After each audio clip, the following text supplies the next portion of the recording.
Budget तो present कर दिया गया है, ज़ाहिर है कि उसकी अप्रूवल जो उसमें थोड़ा टाइम लगेगा, लेकिन इसमें बजट के अंदर कई जो तजावीज़ थी, एक जो इशू है, एक तो जो ऑटो पॉलिसी है वो उसकी जो करंट ऑटो पॉलिसी थी उसकी जो टर्म है या मियाद है वो इसी महीने ख़त्म हो रही है और नई ऑटो पॉलिसी आनी है। अभी तक वो ऑटो पॉलिसी आई नहीं है और उसकी एक वजह शहबाज यही है कि जो कुछ स्टेप्स ज़ाहिर है कि IMF के साथ हम निगोशिएशंस में हैं और जो ऑटो पॉलिसी अभी तक तो नई नहीं आई, लेकिन जो भी नई ऑटो पॉलिसी आएगी उसमें जो भी स्टेप्स लेने हैं, कुछ आपको फाइनेंस बिल के अंदर उसमें चीज़ें करनी होती हैं, तो वो उसको सामने रखते हुए जो IMF भी कहता है कि आप जो तजावीज़ हैं वो इसमें रखें। तो इस वक्त अपेरेंटली लग रहा है कि IMF कुछ जो गवर्नमेंट इसमें कुछ करना चाहती है ऑटो पॉलिसी से मुतालिक, कुछ टैक्सों से मुतालिक, तो सेम पेज के ऊपर नहीं है। तो क्या ब्रॉडर इश्यूज इस वक्त? देखिए, IMF और पाकिस्तान तो दूर की बात है, उनका दोनों का एक सेम पेज के ऊपर होना। यहाँ पे हुकूमत के अपने जो इदारे हैं वो एक सेम पेज के ऊपर नहीं है। बजट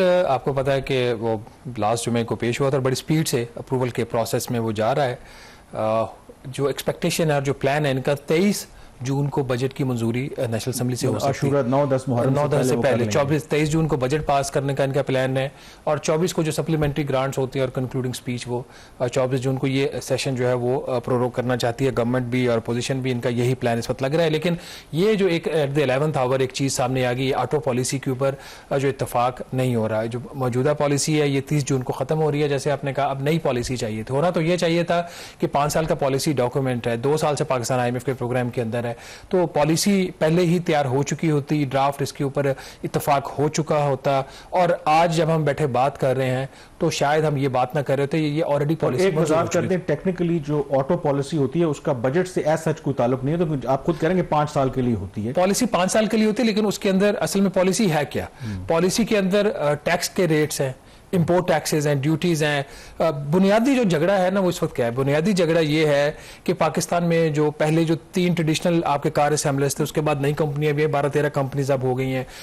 एक तो ये चीज़ है, उनको किस हद तक तहफ़्फ़ुज़ देना है। फिर दूसरा झगड़ा ये है कि जो नई टेक्नोलॉजी आ गई है। पहले तो बड़ा सिंपल होता था ना कि आपके इंटरनल कंबशन इंजन होते थे, ICE की गाड़ियाँ जो होती थी, कन्वेंशनल इंजन जो है वो गाड़ी होती थी। फिर उसके बाद हाइब्रिड आ गई। अब बात हाइब्रिड से भी बहुत आगे चली गई। अब हाइब्रिड के बाद प्लग इन हाइब्रिड आ गई है, फिर बैटरी वाली गाड़ी आ गई है, फिर इलेक्ट्रिक व्हीकल आ गई है।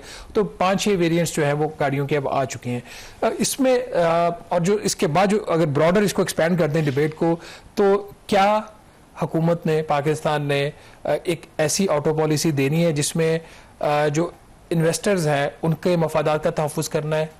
क्या ऐसी पॉलिसी देनी है जिसमें इन्वेस्टर्स के मफादात का भी तहफ़्फ़ुज़ हो जाए और सारिफ का भी हो जाए? ये क्या? और तीसरी ये कि क्या सब प्रो सारिफ कर ले और इंडस्ट्री को बिल्कुल भूल जाएं? तो इस वक्त जो मिनिस्ट्री ऑफ इंडस्ट्री की पोजीशन है वो ज़्यादातर टिल्ट कर रही है टूवर्ड्स इन्वेस्टर्स प्रोटेक्शन। उनका ये ख्याल है कि बहुत ज़्यादा जो ट्रेड लिबरलाइजेशन है वो मुमकिन नहीं है। एक हद तक आप अपनी इंपोर्ट्स को खोल सकते हैं, एक हद तक आप अपनी इंडस्ट्री को कंपटीशन के लिए ओपन कर सकते हैं। उसके बिल्कुल बरक्स एक व्यू है जो गवर्नमेंट के अंदर है। IMF को तो एक साइड पे कर दीजिए। जो पिछले साल नेशनल टैरिफ पॉलिसी की मंजूरी दी गई थी उसमें यह तय पाया था कि 5 साल के अरसा में जो सिंपल एवरेज टैरिफ है उसमें कोई 52% तक कमी करनी है। तो वो जो रेट कभी 20% था उसको इन्होंने को 9.7% के ऊपर जो कस्टम ड्यूटीज का एवरेज टैरिफ्स का लेके आना है। पहले साल की इंप्लीमेंटेशन होगी। पहले साल अगर आप इसको सादा अल्फाज में कर लें, जो मैक्सिमम टैरिफ पिछले साल था वो 197% था। अब वो 197% से जब पिछले साल का बजट आया, नेशनल टैरिफ पॉलिसी जिसमें टैरिफ पॉलिसी में तमाम आपकी जो इंडस्ट्री से रिलेटेड जो टैरिफ्स होते हैं, कंजम्पशन की जो गुड्स होती हैं, वो 197 से आ गया 156% के ऊपर। ये हो चुका है पिछले साल जुलाई से। तो इस वक्त पाकिस्तान में जो मैक्सिमम टैरिफ है 156% है। इसमें कस्टम ड्यूटी भी है, एडिशनल कस्टम ड्यूटी भी है, इसमें रेगुलेटरी ड्यूटी भी है। अब जो ये नेशनल टैरिफ पॉलिसी, सादा अल्फाज में मसलन अगर बाहर से 100 रुपए की चीज मंगवाते हैं तो उस पर 200, उस पर मैक्सिमम कितने आप टैक्स सारे मिला के कितने? पिछले साल थे 200 रुपए, 197 रुपए। 100 रुपए की चीज है, उस पे 197, यानी कि आपको 297 रुपए की वो चीज मिल रही थी। उसको IMF के मतलब IMF का भी तो इतना नहीं था, जिसमें जो इनकी अपनी जो नेशनल टैरिफ पॉलिसी थी उसमें फिर प्राइम मिनिस्टर ने बहुत सारी कमेटीज बनाई, तो वो जो 197 रुपए था वो कम होकर 156 रुपए आ गए। ये वाला जो साल है जो 1 जुलाई से शुरू है, ये सबसे क्रिटिकल साल है। इसमें ये जो नंबर 156% मैक्सिमम ड्यूटीज का, इसको आके गिरना है 74% के ऊपर। 82%, मोर देन, मतलब इसमें इतना ड्रास्टिक कम हो। अब इसके अंदर जो सारा सवाल ये कि इस वक्त जो आपकी गाड़ियां हैं उसके ऊपर कस्टम ड्यूटी 100% है फॉर एग्जांपल, रेगुलेटरी ड्यूटी उसके ऊपर 50% है, एडिशनल कस्टम ड्यूटी 6% है, तो अच्छी खासी प्रोटेक्शन जो जाके बनती है 156% के ऊपर। अब इसको अगर ये नेशनल टैरिफ पॉलिसी के तहत 74 पे लेके आते हैं तो फिर जो मिनिस्ट्री ऑफ इंडस्ट्री कह रही है वो नहीं होता। तो अगर मिनिस्ट्री ऑफ इंडस्ट्री की बात मानते हैं तो नेशनल टैरिफ पॉलिसी वायलेट हो रही है। ये अब इस वक्त झगड़ा पड़ गया। आईएमएफ की बात तो बाद में आ गया। अब अगर हम नाज़रीन के साथ बड़े रेट शेयर करें, क्योंकि ये कंज्यूमर इंटरेस्ट की स्टोरीज होती हैं और ये इश्यूज होते हैं, और होना तो ये चाहिए था कि ये सब आज ये पॉलिसी मंजूर हो चुकी होती, लेकिन आज भी हुकूमत के कुछ इजलास हुए, उसमें आज भी ये फैसला नहीं हो पाया कि जो नेशनल टैरिफ पॉलिसी में एक पाथ दिया गया, एक रास्ता दिया गया जिसमें 156% जो ड्यूटी है उसने कम होकर 74% पे आना 1 जुलाई से, क्या वो होगा या फिर कम अज कम 156% भी मेंटेन किया जाएगा, फैसला नहीं हुआ। और अगर वजारत तजारत जिस चीज़ की ओनरशिप लेती है नेशनल टैरिफ पॉलिसी की, अगर वो कर लिया जाता है, जो रास्ता वजारत तजारत दिखा रही है और जो वफाकी काबीना ने मंजूर किया हुआ है, उसके मुताबिक जो इस वक्त गाड़ियों के पार्ट्स हैं उसके ऊपर 35% ड्यूटी है, जो लोकली पार्ट्स बन रहे हैं उसको 35% ड्यूटी है बाहर के कॉम्पिटिशन से, उसको कम करके इनका प्रपोजल जो है जो होना चाहिए और अभी तक हो नहीं पा रहा 25% है, 35 से 25% उसमें टैरिफ ड्यूटी उस पर कम हो जाएगा।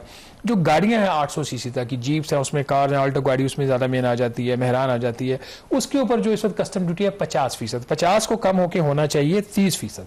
तो यहाँ पे आपको नजर आ रहा होगा कीमत गाड़ी की कम होगी। फिर इसी तरीके से जो 1000 सीसी तक की गाड़ी जिसमें ज़्यादातर आपको सुजुकी कंपनी की गाड़ियाँ मिलती हैं, उसकी जो प्रोटेक्शन का लेवल है वो इस वक्त जो उस पर ड्यूटी है वो 55% है, 55 को कम होके होना है 35%। ये अच्छी खासी रिडक्शन है यहाँ पे। फिर जो 1500 सीसी तक की गाड़ियाँ जिसमें आपको टोयोटा के मॉडल्स भी मिल जाते हैं, होंडा के भी मिल जाते हैं, 1200 सीसी, 1300 सीसी, 1500 सीसी की गाड़ी, उसके ऊपर इस वक्त जो ड्यूटी है वो 60% है, 60 को कम होके होना चाहिए 40%। फिर अब आ जाए 1500 सीसी से ऊपर और 1800 सीसी तक की जो गाड़ियां हैं, जिसमें दो वेरिएंट्स आपके जो टोयोटा के मेजर हैं, जिसमें उनके अल्टेस है, फिर ग्रैंडे है।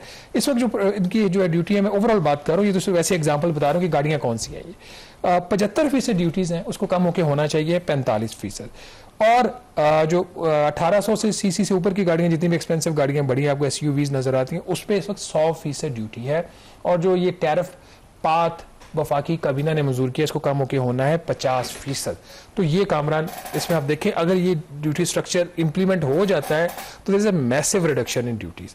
बट इसकी फिर अगर सारिफ को फायदा हो रहा है तो किसी का जो नुकसान भी हो रहा है वो इन्वेस्टर्स है, इस पे इत्तेफाक नहीं। एफबीआर का भी तो नुकसान होगा ना। चले एफबीआर को तो एक जो फायदा ये है, एफबीआर का तो कभी भला हो ही नहीं सकता ना, वो तो किसी ना किसी तरीके से निकाल ही लेंगे। जो टैरिफ पॉलिसी थी ना, एफबीआर से ले ली गई है वापस काफी अरसे से। अब ये कॉमर्स मिनिस्ट्री में होती है, नेशनल एक टैरिफ पॉलिसी वहां पे डिस्कस होती है, अप्रूव होती है। अब एक टैरिफ पॉलिसी बोर्ड बना हुआ है जिसकी सदारत वजीर तजारत करते हैं।